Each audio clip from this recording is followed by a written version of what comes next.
आणि यानंतर आत्ताची एक ब्रेकिंग बातमी जाणून घेऊयात। राज्य सरकारनं गॅस वितरणाबाबत नियमावली जारी केलेली आहे। शासकीय आश्रमशाळा, वसतिगृह यांना आता 100% गॅस पुरवठा केला जाणार आहे। त्याबरोबरच शासकीय खानावळ, मध्यान्ह भोजन आणि अंगणवाड्यांना 100% पुरवठा हा देखील मिळणार आहे।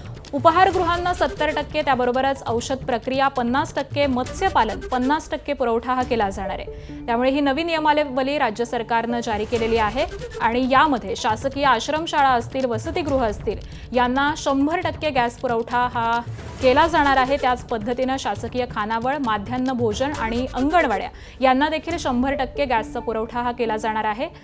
त्यामुळे विद्यार्थ्यांना कोणत्याही अडचणींचा सामना करावा लागणार नाहीये। त्याचबरोबर जे उपहारगृह आहेत यांना देखील 70% पर्यंत गॅसचा पुरवठा हा केला जाणार आहे। औषध प्रक्रिया, त्याचबरोबर मत्स्यपालन या उद्योगांना देखील आता 50% गॅसचा पुरवठा केला जाणार आहे।